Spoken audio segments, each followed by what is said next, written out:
condenas policiales para controlar el índice delincuencial?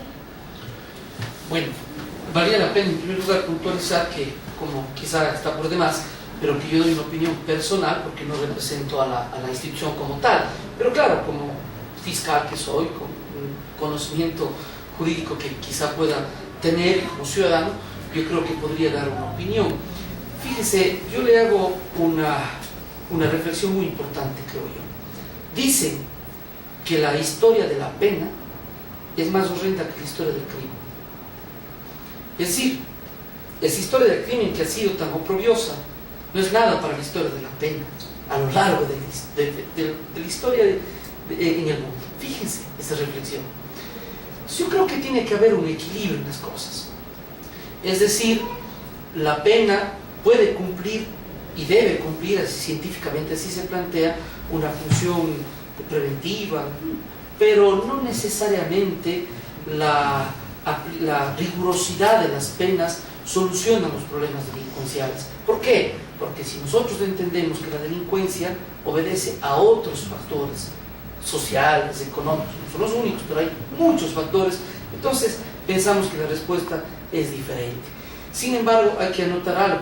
Nuestro Estado constitucional de derecho, según nuestra norma constitucional, más bien se establece la mínima intervención penal y el garantismo penal. Tanto es así que, por ejemplo, la prisión preventiva, según nuestra Constitución, es excepcional. Entonces, todas esas reflexiones deben ser hechas porque en definitiva son también aspectos ideológicos de cómo un Estado, de cómo una sociedad concibe el problema delincuencial y la manera de dar respuestas. Mi coronel, ¿qué recomendaciones le puede dar usted a la ciudadanía para precautelar su seguridad? Bueno, como recomendaciones básicas, primero va a ser una rutina de las actividades, la principal recomendación. Saber conocer el sector donde está viviendo, educar a sus hijos en su hogar, a no dar información a través de llamadas telefónicas a personas que se desconocen. Eso como una práctica diaria del ciudadano. Pero yo pienso también que la seguridad y la forma de apoyar a la ciudadanía es también participando, ¿cierto?, en esta actividad de seguridad, de combate a la delincuencia, es como el informar, ¿cierto?, presencia de elementos sospechosos en un área, porque es fácil identificar cuando alguien no es del sector. Entonces esa es la forma de participar activamente de la ciudadanía y tener confianza en sus instituciones como la institución policial, la institución Fuerzas Armadas, que cada día está tratando, ¿no es cierto?, de combatir este auge delictivo en contra de la seguridad. Y sobre todo lo principal es educación. Ustedes, si no es con el apoyo de la policía, ¿pueden hacer detenciones? ¿Pueden detener a cierto individuo, cierto? Bueno, la Constitución mismo garantiza, ¿no es cierto?, que cuando hay un delito flagrante nosotros podemos hacer detención, cualquier ciudadano lo puede hacer. Sin embargo, para nosotros permitir que se cumpla el debido proceso, es decir, que el delincuente sea enjuiciado y no se rompan las evidencias, siempre en los patrullajes que hacemos, en los controles que hacemos, estamos en coordinación directa con la policía, y toda detención, incautación siempre está en coordinación con la Policía Nacional. Es la Policía Nacional en estos casos que actúa. Nosotros como Fuerzas Armadas apoyamos a la policía, dando seguridad del área, del perímetro, mientras la policía cumple con el rol de detención y de parte policial, entrega al fiscal correspondiente. Capitán, sabemos que la delincuencia hoy en día no está encima de una persona, por decirlo así, ningún ente, ninguna persona. ¿Nos podría dar usted una recomendación en el caso de los estudiantes, sean de primaria, secundaria, incluso de los universitarios hoy en día?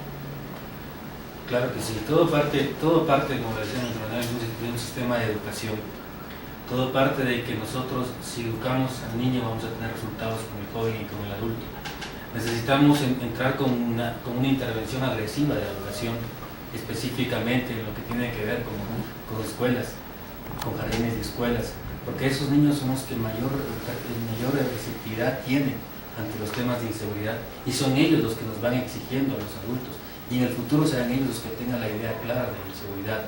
Colegios y escuelas específicamente sufren el embate de tanto delincuencia común como de delincuencia organizada.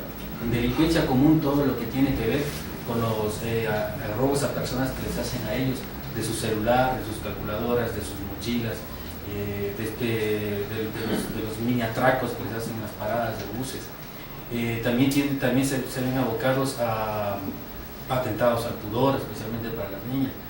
Pero principalmente en lo que tiene que ver con delincuencia organizada vamos mucho más allá y nos enfrentamos a lo que es la trata de personas, a lo que se convierte en ellos en elementos vulnerables para los traficantes y expendedores de droga, especialmente de los últimos conocidos como las anfetaminas, que son inducidas a los niños y a los adolescentes. Para concluir, doctor, ¿qué nos recomienda usted en el tema de derechos humanos? Si sabemos que la ciudadanía también le debe estos mismos derechos a los antisociales. Yo considero que en el tema de los derechos humanos hay que guardar un equilibrio en la concepción y en la práctica de los derechos humanos. No nos olvidemos que nuestra Constitución establece como el más alto deber del Estado respetar y hacer respetar los derechos humanos que garantiza la propia Constitución. Pero esta declaración, este principio, tiene que ser bien entendido. Entonces, claro, yo comparto la preocupación de un gran sector de ciudadanos que consideran, o sienten, perciben que los derechos humanos son solo para los delincuentes o los presuntos delincuentes, y yo entiendo esa preocupación. Eso quizás se da ¿por qué? Porque cabalmente quien está más vulnerable a una violación de derechos humanos no es el que no está procesado, sino el que está procesado. En ese sentido entiendo que puede darse ese concepto. Pero en realidad los derechos son de todos. Hay algo muy común que yo creo que hay sapiencia en esa expresión. Se suele decir el derecho mío termina donde comienza el del otro. Lo mismo es en el derecho. Fíjese usted, acá en un sector, en un lado, se encuentran los derechos de un presunto delincuente a ser juzgado con debido proceso. Está bien, con justicia, con claridad, con respeto de su integridad, está muy bien. Pero al otro lado hay una víctima que reclama justicia, es decir, una tutela judicial efectiva. Y entonces hay que entenderlo de ese modo. Hay una víctima que también tiene derechos, y los derechos humanos están en unos y en otros. Ahí cabalmente el deber de las instituciones, la policía, los militares, los fiscales y sobre todo los jueces, que son llamados los garantistas, llamados a garantizar esos derechos de ambas partes procesales, que debaten, que discuten en un proceso penal. Bien, hemos llegado al final de esta edición, queridos amigos. Les damos un agradecimiento especial y fraterno a cada una de las autoridades que el día de hoy nos ha acompañado. De igual manera, a mi queridísima compañera de Marcela Calle. Hasta una próxima oportunidad. Buenas noches a todos. Gracias. Muchas gracias. Muy Muchas amable, gracias. nuevamente reiterando su presencia en este espacio. Muy amable. Gracias.